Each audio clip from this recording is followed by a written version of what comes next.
اس دنیا میں اگر کوئی ایک بھی اللہ اللہ کہنے والا نہ ہو تو قیامت آ جائے، نہ کسی کو کھانا ملے، نہ کسی کو پانی ملے، نہ کسی کو زندگی کا حق حاصل ہو۔ یہ جتنے انسان جی رہے ہیں سب ایمان والوں کے صدقے و طفیل میں۔ جب ایمان والے دنیا سے چلے جائیں گے تو پھر اللہ جل شانہ اس آسمان و زمین کو توڑ پھوڑ کے ختم کر دیں گے، پھر نہیں باقی ہوگی وہ۔ تو بہرحال بزرگوں اور دوستوں اور بھائیوں، یہ بنیادی چیز ہے کہ اللہ جل شانہ جیسے اپنی ذات و صفات میں ہیں وہ ہمارے دل و دماغ میں، رگ و ریشے میں، گوشت و پوست میں، ہڈی و گودے میں اتر جائیں، جسے ہم پہلے ہی دن پڑھتے بھی ہیں اور زندگی بھر پڑھاتے ہیں، آمنت باللہ کما ہوا باسمائہ و صفاتہ وقبلت جمیع احکامہ، کہ اللہ پر ایسا ہی ایمان لاتے جیسے وہ اپنی ذات و صفات میں ہے اور اس سے تمام احکامات کو دل و جان سے قبول کرتے ہیں۔ ایک جماعت احمد آباد میں گئی اور وہ اسٹیشن سے مرکز جانا تھا، ٹانگے میں سوار ہوئے تو وہ ٹانگا غیر مسلم کا تھا۔ امیر صاحب کو خیال ہوا کہ اس ٹانگے والے سے بھی کوئی بات کی جائے، بات براہ راست ایمان کی بات کرنا ہو سکتا ہے، شاید اسے غصے کا ذریعہ بن جائے۔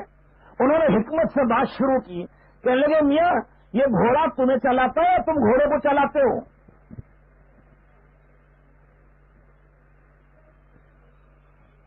کیا کہا؟ گھوڑا تمہیں پالتا ہے کہ تم گھوڑے کو پالتے ہو؟ یہ کہیں گھوڑے کو میں پالتا ہوں تو غلط ہوگا، گھوڑا نہیں ہوگا تو یہ خود بھوکا مرے گا، اور اگر کہ گھوڑا مجھے پالتا ہے تو یہ انسان کی شان کے خلاف ہے کہ ایک جانور۔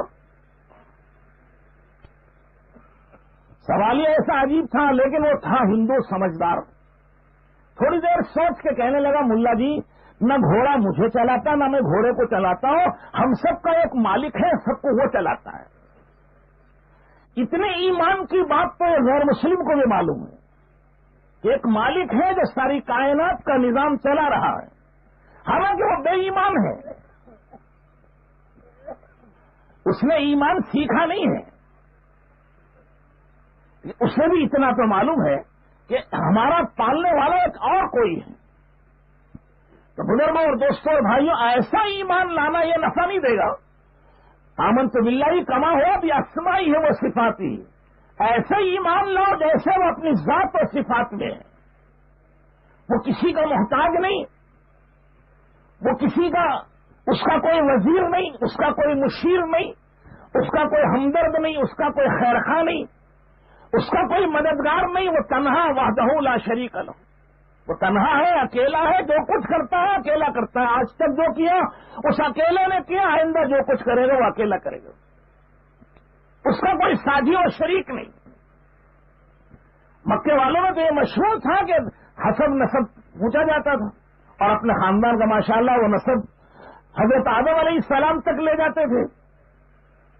تو کفار اور مشرکین مکہ نے پوچھا کہ تم اپنے رب کی اتنی تعریف کرتے ہو، ذرا حسب نسب تو بیان کرو، اللہ کا حسب کیا ہے، سلسلہ کیا ہے؟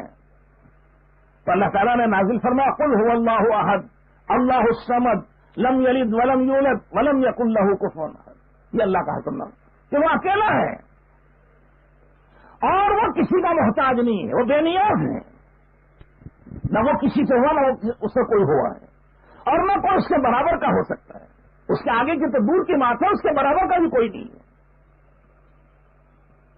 تو میں نے عرض کیا کہ بزرگوں اور دوستوں اور بھائیوں، اللہ جل شانہ نے اس کو دل و دماغ میں اتارنے کے لیے حضرت محمد رسول اللہ صلی اللہ علیہ وسلم کو حکم دیا، اور آپ علیہ السلام نے اسی ایمان کی محنت میں تقریباً 11.5 سال تک صرف دعوت دی ایمان کی۔ 5 وقتہ نماز فرض ہوئی وہ معراج سے سال بھر پہلے، 1.5 سال پہلے معراج میں فرض ہوئی، ہجرت سے 1.5 سال پہلے، اور ہجرت ہوئی 13 سال میں، تو 1.5 سال پہلے کا مطلب 11.5 سال، نبوت کا 23 سال کا زمانہ، اس کا آدھا 11.5 سال، تو اس 11.5 سال میں اللہ جل شانہ کے اور کوئی احکامات نہیں تھے، صرف ایمان کی دعوت دینی تھی۔ جو ایمان لاتا تھا اس کے ذمے بھی وہی کام ہو جاتا تھا. حضرت ابوبکر صدیق رضی اللہ تعالیٰ عنہ نے ایمان قبول کیا، اسی دن تشریف لے گئے اور اپنے دوستوں پر محنت کی اور 5 آدمی لے کر حاضر خدمت ہوئے. عرض کیا کہ یا رسول اللہ یہ میری آج کی کمائی ہے. ابھی قرآن نہیں پڑھا، ابھی حدیث نہیں پڑھی، ابھی فقہ نہیں پڑھا، ابھی آداب نہیں پڑھے، ابھی کچھ نہیں سیکھا ہے، صرف ایمان قبول کیے. اور اپنے دوستوں میں گئے، 5 آدمی کی تشکیل کی اور ایمان قبول کروا دیا. پہلے ہی دن سے کام شروع ہو گیا، ایمان کی محنت شروع ہو گئی. حضرت ابوذر غفاری رضی اللہ تعالیٰ نے تشریف لائے ہیں اور 3 دن تک چھپے رہے، ایمان قبول کیا، سیدھے حرم شریف میں تشریف لائے اور تمام مشرکین کے سامنے ایمان کی دعوت دی. لوگوں نے مارا پیٹا، بے ہوش کر دیا. دوسرے دن ہوش آیا تو دوسرے دن پھر دعوت دی. پھر لوگوں نے مارا پیٹا، بے ہوش کر دیا. پھر تیسرے دن پھر دعوت دی. اب گویا ایمان سیکھنے کے لیے ایمان کی دعوت دینا ہر ایک کا وظیفہ بن گیا تھا، ہر ایک کا مقصد زندگی بنا ہوا تھا، ہر ایک کا کام یہی بن گیا تھا.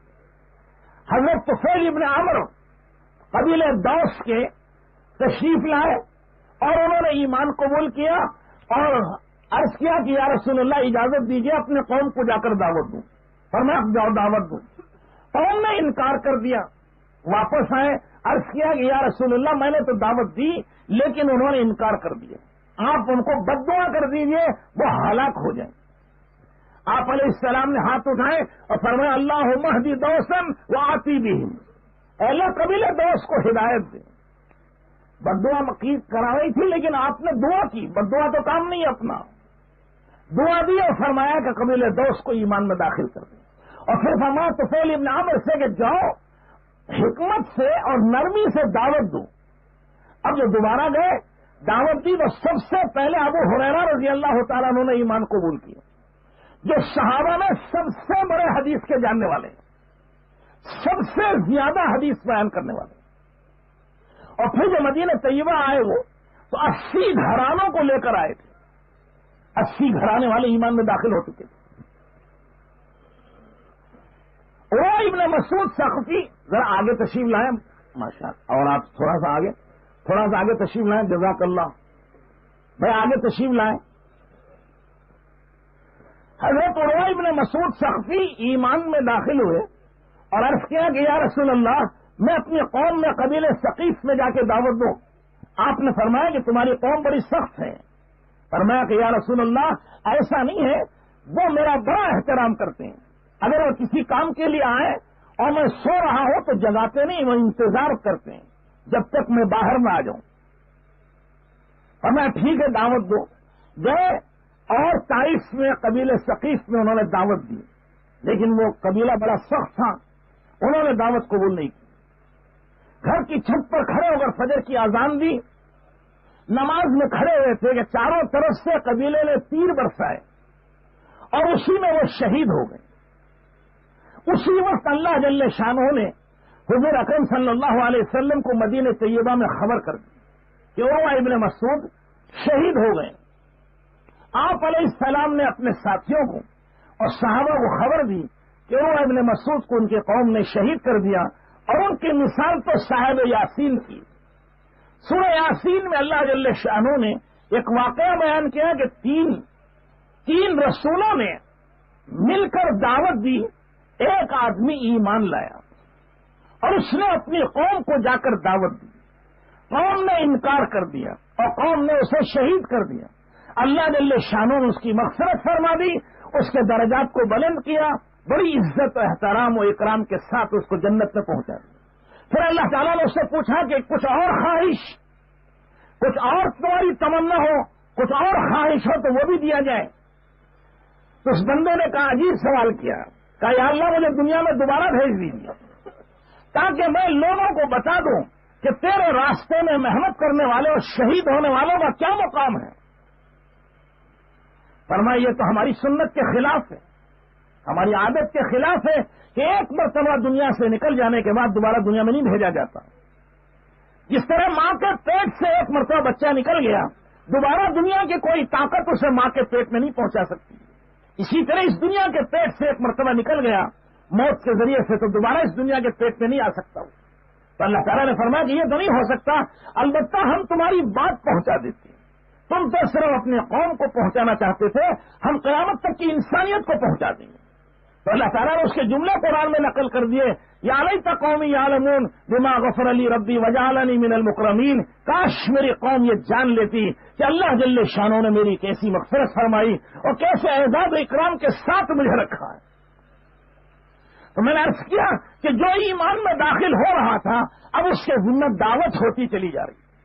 یہ اللہ کی طرف سے تربیت کا نظام تھا، اور حضرت رسول اللہ صلی اللہ علیہ وسلم نے جو کچھ کیا ہے وہ اللہ کے حکم سے کیا اور اللہ کی طرف سے کیا ہے، اپنی مرضی سے کچھ نہیں کیا. انسانیت کی اصلاح کے لیے، انسانیت کی ہمدردی کے لیے، انسانیت کی خیرخواہی کے لیے، قیامت تک کی کامیابی کے لیے اور قیامت کے بعد کی ہمیشہ ہمیش کی زندگی کے لیے اللہ نے جو اپنے رسول علیہ السلام کو نظام دیا وہ نظام یہ تھا کہ ایمان لایا جائے، ایمان کے ساتھ ایمان کی دعوت دی جائے. کیونکہ دعوت ایمان کی غذا ہے. جیسے انسانوں کی غذا کھانا ہے اور درختوں کی غذا پانی ہے اور جنات کی غذا ہڈیوں کوئلے میں اللہ نے رکھی ہے، اور اسی طرح فرشتوں ان کھانوں سے انسانوں کے جسم بڑھتے ہیں اور پانی سے درخت بڑھتے ہیں. اسی طرح دعوت کی محنت سے ایمان بڑھتا ہے، ایمان میں ترقی ہوتی ہے اور ایمان کی کوئی حد نہیں ہے. بخاری شریف میں امام بخاری نے مستقل اس کا باب باندھا ہے، الایمان یزید و ینقص، کہ ایمان کسی وقت بھی ایک حالت پر نہیں رہے گا، یا وہ بڑھتا رہے گا اور اس کے بڑھنے کی کوئی حد نہیں. لا حد لہ ولا نہایہ، اس کی کوئی حد نہیں ہے، وہ بڑھتا ہی چلا جائے گا. اور اگر گھٹے تو گھٹتا چلا جائے گا. بعض مرتبہ ایسا بھی ہو جائے گا کسی گناہ کی وجہ سے ایمان سلب ہو جائے گا. کارپوریشن اور میونسپلٹی کی لسٹ میں لکھا ہوا ہے کہ یہ مسلمان ہے، لیکن اللہ کی فہرست سے اس کو نکال دیا جاتا ہے. جیسے حدیث میں آتا ہے کہ چور چوری کرتا ہے، ایمان اس کے دل سے نکل جاتا ہے. زناکار زنا کرتا ہے، بدکار بدکاری کرتا ہے اور ایمان اس کے دل سے نکل جاتا ہے. اس لیے کہ زنا کا اور ایمان کا کوئی جوڑ نہیں، چوری کا اور ایمان کا کوئی جوڑ نہیں. پھر اللہ جل شانہ چاہے تو اسے واپس لوٹا دیتے ہیں، اور اگر وہ اسی پہ اصرار کر رہا ہے اور مسلسل کر رہا ہے تو وہ ایمان سے خارج ہی ہو جاتا ہے. کارپوریشن کی فہرست میں تو لکھا ہوا ہے کہ وہ مسلمان ہے، لیکن وہ ایمان سے نکل چکا ہے کیونکہ اس نے گناہوں پہ اصرار کیا ہے. کرسی پیچھے لے لیں گا، تشریف رکھیں. ماشاء اللہ بزرگوں اور دوستوں اور بھائیوں، میں نے عرض کیا کہ ایمان کی کوئی حد نہیں، وہ بڑھے تو بڑھتا ہی چلا جائے گا. اور اس کی علامت یہ ہوگی کہ جس میں جتنا ایمان بڑھتا چلا جائے گا وہ اتنا ہی ڈرتا بھی ہوگا، وہ اتنا ہی اللہ سے خوف کھائے گا، اللہ سے ڈر پیدا ہوگا اور ایمان کے بارے میں بھی وہ متفکر ہوگا. چنانچہ بخاری شریف میں ابو ملیکہ ایک تابعی ہیں، وہ فرماتے ہیں کہ میں نے 30 صحابہ سے ملاقات کی، 30 صحابہ سے، اور ہر ایک اپنے اوپر نفاق سے ڈر رہا تھا. صحابہ کی شان تو بہت بڑی ہے، اللہ تعالیٰ نے ان کے ایمان کی گواہی دی ہے، انہیں جنت کی بشارت دی ہے، انہیں اپنی رضامندی کا پروانہ دیا ہے. ان سب کے باوجود وہ 30 کے 30 صحابہ جن سے بھی ملے ہیں وہ اپنا اوپر نفاق سے ڈر رہے ہیں. اور پھر صحابہ کی شان، حضرت حنظلہ رضی اللہ تعالیٰ نے گھر سے نکلے اور یہ کہتے جا رہے تھے کہ نافق الحنظلہ، نافق الحنظلہ، حنظلہ تو منافق ہو گیا. حضرت ابوبکر صدیق رضی اللہ تعالیٰ عنہ نے عرض کیا کہ کیا بات ہے؟ تو انہوں نے عرض کیا کہ حنظلہ منافق ہو گیا. کیا بات ہے؟ کہ رسول اللہ صلی اللہ علیہ وسلم کی خدمت میں حاضر رہتے ہیں تو عجیب کیفیت ہوتی ہے، دل دنیا سے بے رغبت ہو جاتا ہے اور آخرت کی رغبت پیدا ہوتی ہے، جنت و دوزخ گویا سامنے محسوس ہوتی ہے. اللہ جل شانہ کا خوف اور آپ کے خوف سے لرزہ بدن پر رہتا ہے. اور جب آپ کی مجلس سے واپس آتے ہیں تو پھر بیوی بچوں میں مل جاتے ہیں تو اس کو بھول جاتے ہیں. یہی تو نفاق کی علامت ہے کہ ایک حالت پر دل نہیں رہتا. ابو بکر صدیق جن کے بارے میں حضرت رسول اللہ صلی اللہ علیہ وسلم نے فرمایا پوری امت کا ایمان